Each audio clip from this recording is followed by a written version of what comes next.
Hello there, I'm Grimith, and this is a part of my A Song of Ice and Fire role-playing House Caladan campaign. Specifically, this video covers the character I'll be playing, Briyenn Caladan, an 11-year-old girl. In case you missed the last video I uploaded on this topic, you should check that out. Shouldn't be too difficult to find it. It will be located in the same playlist, and they've been uploaded, like less than 12 hours of each other. And that video will shuttle you to Haldemir and Rahal's channel, where you can get yourself immersed in House Caladan. Before I dip into my character herself, I wish to talk about the character's artwork, specifically the artist. I commissioned this art piece, or well, I tried to commission it and it turned out to be a gift. The artiste is a fellow tabletopper, someone who records gameplay videos, Criana. She was so kind and generous to draw Briyenn for me, based on the limited description I gave her of elements that I really wanted.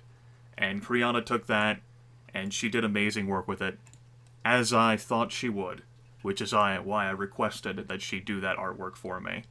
I think she draws wonderful female characters, and I thought she'd do great with Briyenn, and she has. Thank you so much, Criana. Seeing the colored portrait meant a great deal to me, and the fact that Criana made it a gift, doubly so. It really touched me. Okay, so I'll be linking Briyenn Caladan's biography in the video description, but perhaps you're listening to this while you're exercising, or walking around, or, washing dishes, doing as you do. So I'm going to grace you with my voice, and read out the entirety of the biography. I will provide an annotation, I hope, as well as a timestamp in the video description if you'd like to skip to me monologuing about my character instead of reading for you. Alright? Alright. Let's hope the voice does not fall apart here. Let's get to it. Briyenn Caladan's biography. Her goal? Revenge. Motivation? Hatred. Virtue? Devoted. Vice? Wrathful. Her background event? You were kidnapped, but you escaped your captors. Known as Queen Bree by snarky servants and frustrated tutors, Briyenn Caladan is everything her father regrets. The young girl, barely 11, once dreamed of romance and adventure. Those reveries are dead now, buried with her blood and innocence in the halls of House Will. Brienn's turbulent life began in 186 AC, with the maternal death of her mother, Lanila. Lord Aeron immediately resented his daughter, an irrational stance that worsened in following years. Whom did the unhinged lord blame for House Peak's invasion? Bree. From her cradle, the infant crushed the house army, ruined the ancestral castle, and surrendered the family heir. How? Sorcery. Whether the gods sent her, or the Peaks made her, the end result was the same. Doom. And so, Aeron Caladan, head of a noble house, came to fear his newborn girl. And Grimith came to fear the train that's approaching. They would figure I'd better shut my window, just so it's not so damn bad. I mean, it might not be right on the track. Could be on a neighboring track, instead of the one close to me, but I'll have to listen to the rain another time. Briyenn struggled to enjoy her life of privilege. She often walked on eggshells, her father's shadow looming from afar. She was kind and obedient, yet inattentive, prone to flights of fancy. She dreamed of romance, of adventure, of healthy parents who would love her, and of brave knights who could adore her. She relished the heroic stories of her distant cousin, Sir Alaric.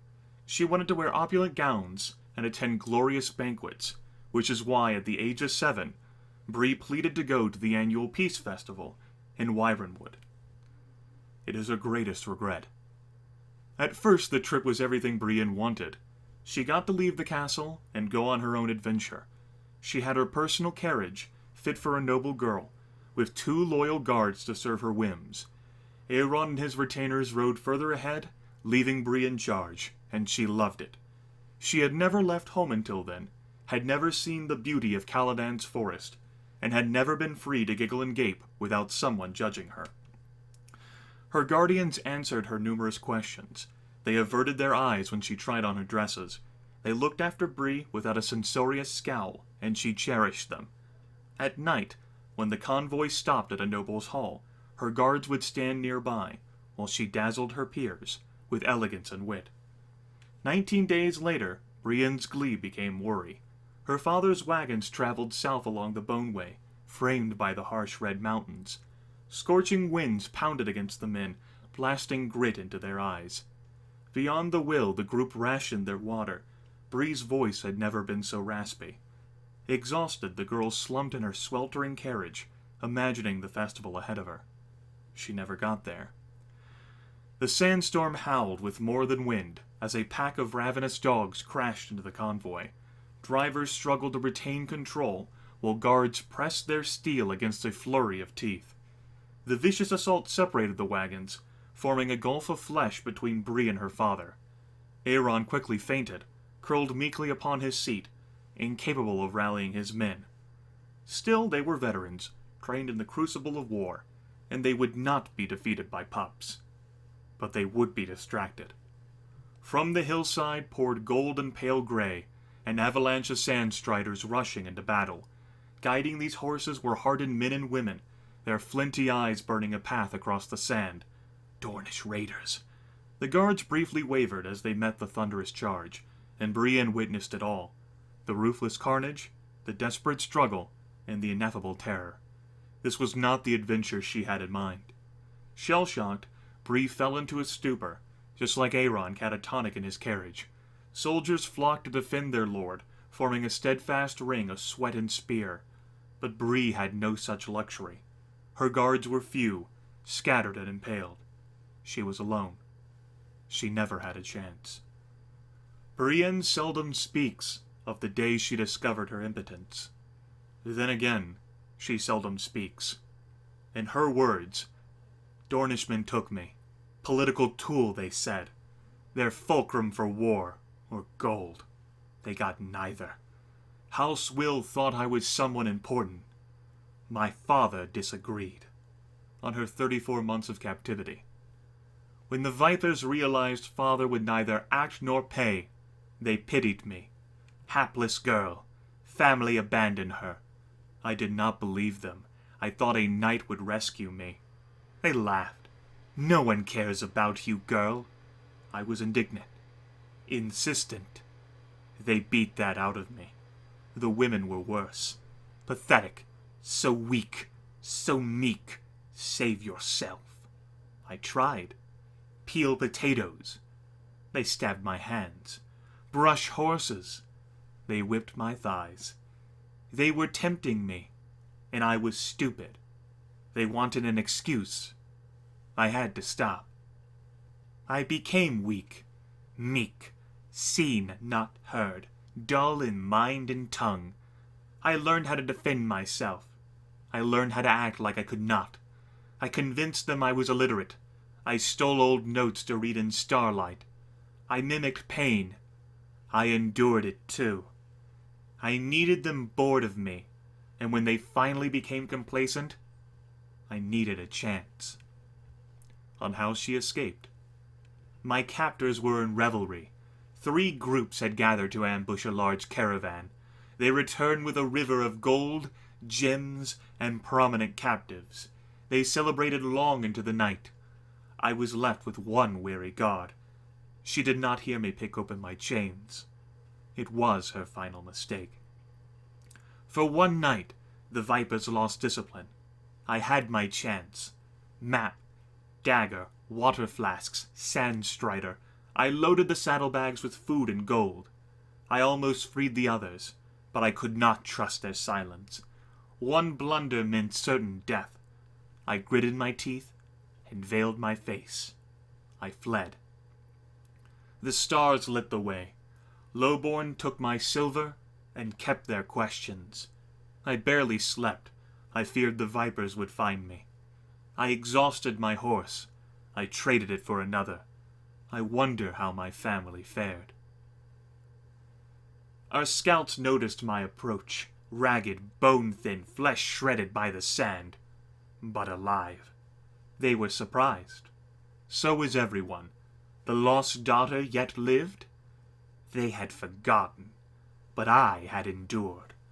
They doubted until my wealth rebuilt our ancient home. Then they rejoiced. Praise the Seven, for I was real, and here again. Briyenn has abraded from years of sand and torment. Her willowy scarred body is concealed in drab linen. Her angular face is rigid like castle-forged steel. Her eyes, ice-blue topazes, gleam with cold rage. Her leathery hands, always bruised, flex with notable grace. Her firm lips often form an impertinent frown. Her hair, once beautiful, has been hacked into a boyish fashion.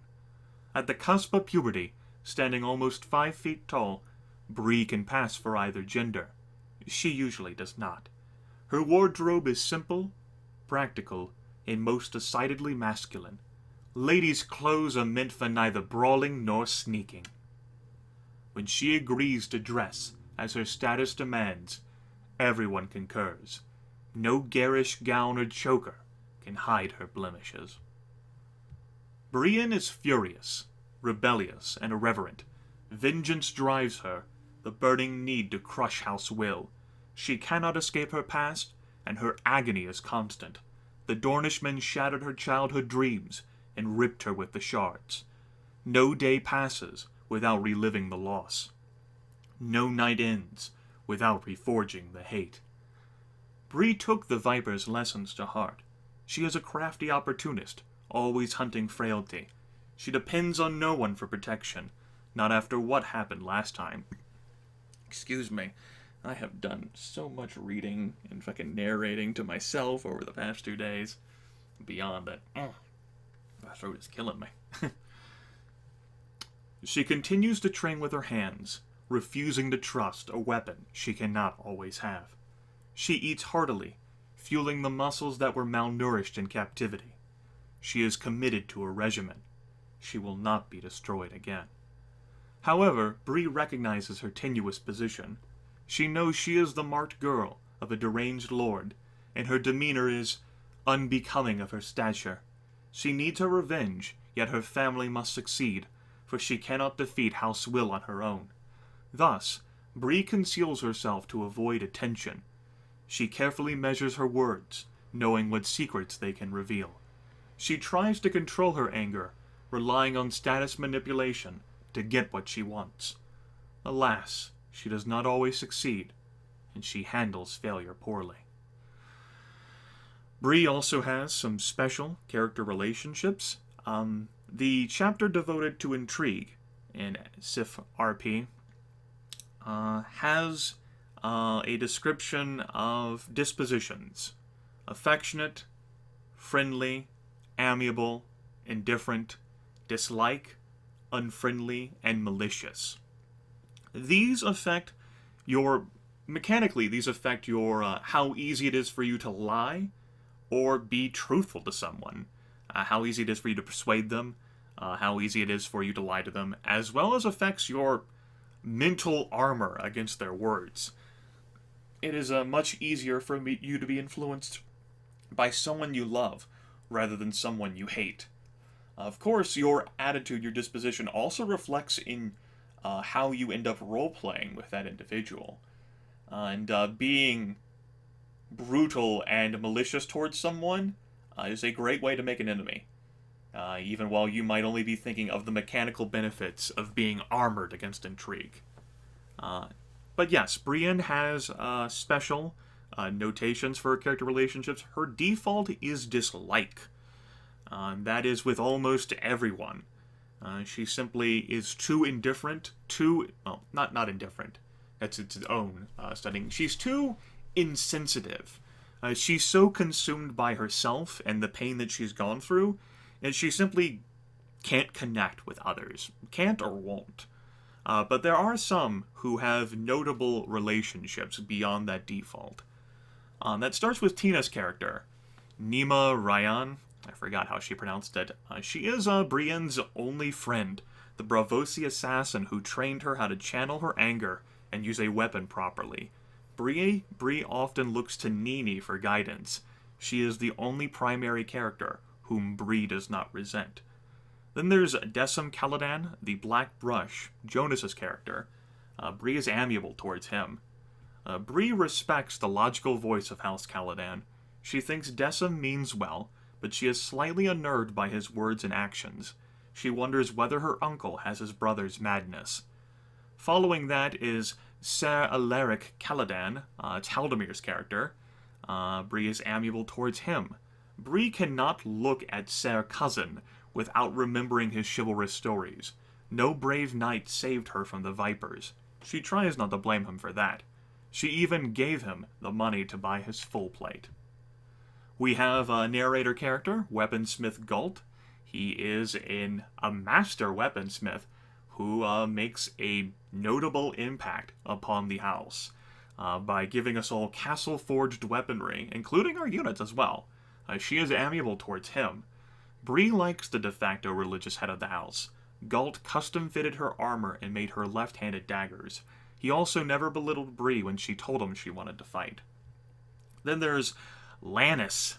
Lanny Caladan, that's a Dark Destiny Souls character. Bree is indifferent towards him. Bree does not know how to feel about her brother. On the one hand, he is family.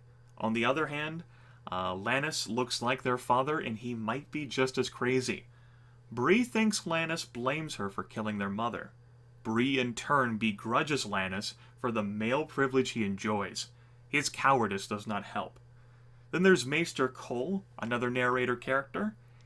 Bree dislikes him. Bree distrusts the aloof man who keeps her father alive. She suspects Cole is not actually trying to cure her father. The Maester prolongs Aaron's suffering for his own nefarious research. Naturally, Cole ignores her. And then there is Aaron Caladan, narrator character, Briyenne's father, and the Lord of the House. Bree is unfriendly towards him. Bree will never forgive her father. Not only did Aaron abandon her to the Dornish, but he refused to accept her return. Even now, the Lord of the House claims that his daughter is dead. Bree suspects that Aaron never loved her, and she is probably right. If she were ever convinced that arranged man's death would serve House Caladan and her own ambition. And then there's some esoterica at the bottom of the biography. Right, so I've had this character idea for several months now, and maybe I should make a notepad that says 1745. There's a timestamp for me. Okay, so I've had Briyenn Caladan in mind since late June, though when Manikai first informed me of this campaign setting, I wanted to play a younger character. I like the idea of playing a young character.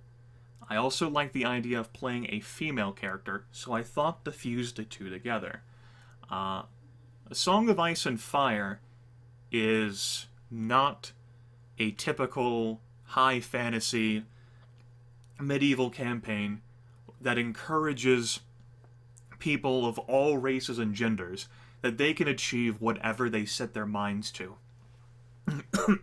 Westeros has firmly defined social strata, both in regards to the conditions of your birth and in regards to your gender. A man is given so much, particularly a noble-born man, than a noble-born woman. And so I wanted to create a character who directly confronted and contrasted with the social norms. I also wanted to create a character who did this while not having much in the way of responsibility.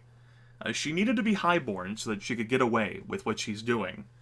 But I needed to make sure that she wasn't central to the mechanics of the house, and the house didn't revolve around her. By giving her a vagina instead of a penis, we ensure her lack of importance, allowing me to explore with the character as I will. I also advocated the Lord of the House being weak to give her increasing freedom to do as she desired, and Aaron Caladan is certainly that. A mentally deranged, unhinged man who has surrendered most of his control to his brother, Caladan, as well as the people around. He is certainly incapable, and if word were to escape our castle of his incapability, we'd be pretty fucked. Now, whenever we did house creation, we all got to roll an extra d6 to determine what we added to the various stats. And I chose to add my d6 to defense, and I ended up rolling a 6 on the d6, which is where the story came about of Briyenn stealing 1,200 gold dragons of gold and gems and luxuries from the Dornish raiders who had kidnapped her, and bringing that back home. There's so much story and background and flavor that you, the viewer, have lost because of Jonas ruining his external hard drive due to a horrible turn of events. But it happened, and I uploaded an intro video all the same to try and explain and immerse you folks in the flavor.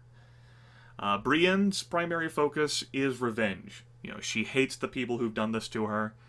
She knows, or she strongly suspects, that House Will is the primary factor behind this, due to flavoring and reasoning and logic that I've discussed with Manikai, which has not been revealed to the others. You'll notice that the 3 years of captivity, the 34 months, which is almost 3 years, were presented in her words, rather than, like, the word of God, or in this case, me. And that is to follow one of the elements that the Green Ronin encourages, which is to have secrets. Every player character should have secrets. And these secrets can be powerful and impactful if they come into play over the course of the campaign. That's what makes them meaningful. If they're never discovered, I mean, eh. But the fun of the secret is had in it being discovered in the course of gameplay. And there are secrets and machinations in Brienne's short past which may come to light over the course of our chronicles. She is not, you know, a berserking, like, rage-filled mass of suicidal death. She's learned nuances of the Game of Thrones from her uncle, and she does her best to control her wrath. Jonas was so concerned and worried, and I was gonna make this stupid character who suicided the house. No. I've been doing this shit for 20 years. You know, I think I'm a responsible role player, mature enough to not get the house killed because of my rash decision making, and then just try to wave it all away and excuse it under the umbrella of role playing. That being said, Brienne is impulsive. She is a self-absorbed child. She is a preteen. She has so much growing to do. And one of the reasons why I had this character concept in mind was to challenge myself. You know, it's difficult for me to connect with the mental state of an 11-year-old female who has been brutally tortured and mishandled in the Westerosi culture, where women are... I mean, hell, it's not just Westeros, it's the Reach itself. All these chivalrous stories in which she believed. You know, she was so invested in the ideas of sewing and dancing and attending balls and having knights fight for her. And, you know, she was an attractive child. And she's just been so thoroughly scarred and beaten that all of those dreams and ambitions she's had are gone, leaving this white-hot flame of am-level hatred. And I discussed this a bit in the group chat. Should Bree ever succeed in achieving her goal, which would involve the complete destruction of House Will, fucking, like, salting the damn earth around it, you know, maybe drying up the river Will, which flows through their city, she would probably delve into something like a mastery focus, with her motivation maybe becoming fear. because hatred just doesn't fully describe it. It's also a measure of fear as well. She recognized her impotence the day she was kidnapped. She saw how powerless she was, and she vowed to ensure that never happened to her again. And that could be a motivating drive for her as well. At her best, she is devoted, single-minded, and absolute to her task. She is strongly loyal to her family, and she will not allow anyone to challenge it. At her worst, she is wrathful. She does try to control her anger because she recognizes it as a flaw within herself. That if she spirals too far out of control, she'll end up ruining the house perhaps as much as her father has. But, when someone's at their worst, they don't really recognize that flaw. They just let it go.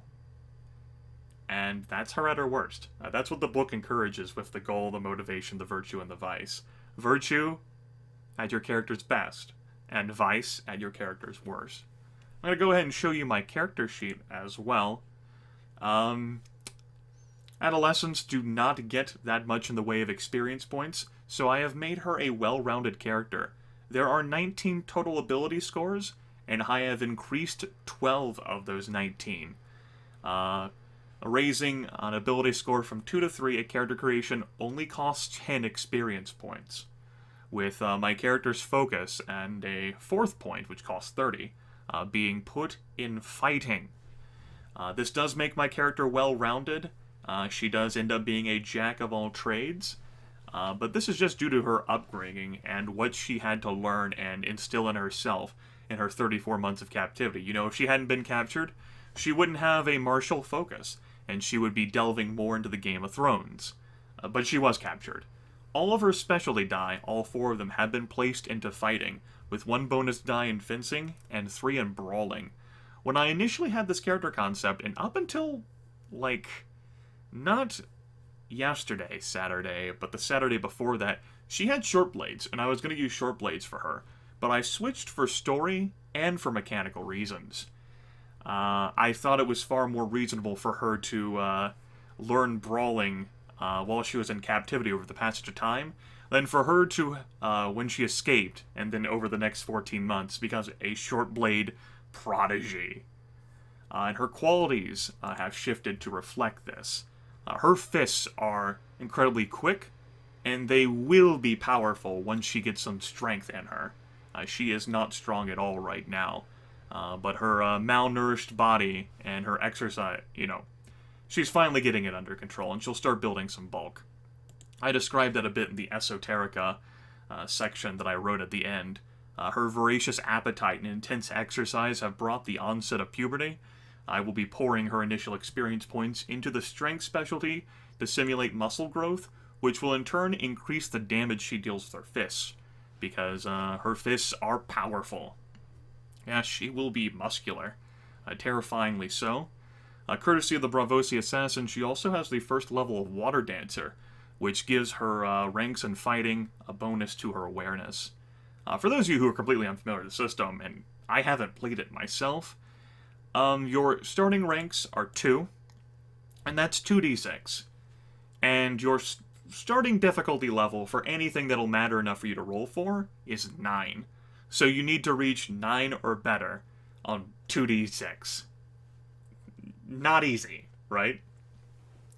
And so by spreading out my experience points and giving myself 3d6, that improves my odds of hitting a difficulty level 9, as well as a difficulty level 12, 15, even 18. If I got, say, all 6s, which isn't impossible. I played Yahtzee plenty of times. Although the heroic difficulty, which is 21, would definitely be beyond my character. These bonus dice basically give me extra dice, and that allows me to, say, when I roll a brawling test, say I'm punching someone, and I'll show you my fist attack, I roll a total 7d6, and I pick any 4 of those 7d6. So, if I have a bunch of 1s and 2s, I can just throw them away. I can pick the best dice. And courtesy of my brawling qualities, I get to add an extra modifier on top of that, which is pretty nice. Now, my character does have some flaws, which I will be role-playing. She is insensitive. She suffers a penalty die to her healing tests. She doesn't connect well with people. She doesn't understand them, and she can't put them back together, because she's broken so thoroughly. So that means I would roll 2d6 on a healing test, and then I pick one of those dice, I just throw them away. She is also furious. If she attempts to persuade anyone using persuasion instead of deception, she must use intimidate. Has to. Use the intimidate attack. And she loses 2 dice on all seduction attempts. She is not a seductress. And finally, as evidenced by her thoroughly scarred face, she is marked. Which means that even if I do make a persuasion test with her, if I roll a 6, it has to be re-rolled. I know, right? Her scars should be terrifying. If she's marked, maybe they're just too damn distracting, or too, in the case of like trying to intimidate someone, too evident of weakness or whatever. At any rate, it's possible in the future that I might remove the furious quality, and perhaps even the flaws. Well, I don't think I'm going to be able to heal the scars. It's kind of a big deal. I'm not entirely sure how I'm going to build my character after I get the strength in her. I just haven't played this system before, and I'll have to see how the campaign goes and how I think Bree would grow. She might increase her awareness. She might also increase her athletics. Tina's character is a Bravosi assassin who really has, if not the same skill set, a similar one. And so she might handle like the agility and the sneaking and the thievery stuff. Of course, Haldamir's character, on the other hand, Ser Cousin, is a knight who would be expected to handle, fighting attribute things, especially because he's a man. My character is probably not going to be challenged a whole lot to combat. Especially not at age 11. Anyway, that's an overview of my character. I am looking forward to the challenge of playing her. I am looking forward to seeing her grow and struggle against what culture and society demand of her. I look forward to seeing how well she can coast on manipulation and guilt-tripping, deceit, and her highborn privilege. I look forward to seeing her succeed, because I have tied and invested myself into this character. But if she doesn't succeed, I just want the end result to have been worth the time. The time that I spent thinking about her and writing about her. I just want it to be... I want the time put into Bree to have been worth it. And I think it will be. It has been 2.5 years since Manikai has been my GM. He GM'd me the Age of Darkness campaign. I've never been with him for a start of a campaign, because I joined partway into that campaign. I definitely know his style, though. I've spoken with him for quite a bit. And I know the characters and the other players to varying degrees. I've been looking forward to this since Manikai mentioned SIFRP back to me back in April. I've had this character idea in my mind before we got together at the start of October, and we, had our house creation, we puzzled it out. Just this character concept, and there's so many other character concepts I'd like to try too. But this is the one that's the most passionate for me, and we've already committed. So thoroughly sunk the time, I wouldn't turn back now. I don't know what will come. That's the beauty of it. I worry about her failing. I think she's got just as much of a shot as anyone. Despite her being damaged goods, she is highborn, she is a noble, and she's also a player character. She's got a lot of destiny ahead of her. You can treat those destiny points sort of like points of edge that you can spend or burn. And, yeah. I don't know, I'm excited.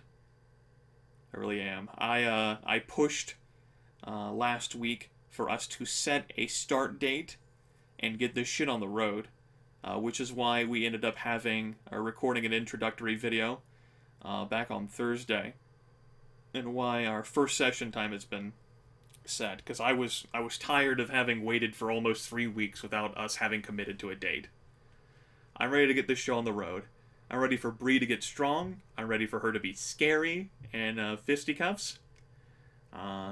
Folks will thoroughly underestimate her, and I want her to prove them wrong. Hers is a story that's built on vengeance. I don't know whether it's possible for her to obtain that vengeance, especially given our house's current situation, but damn it if she won't try. I don't know what Manikai has in store. He likes settings that A Song of Ice and Fire depict. This dark... Maybe like the book describes it itself, like the campaign guide is dark, gritty, and all those fucking, like, trigger words. Melodramatic, maudlin, bullshit nonsense. My character is melodramatic, perhaps. Never been able to escape that specter. Alright, that's enough of my rambling about Bree. I did want to keep this around a half hour.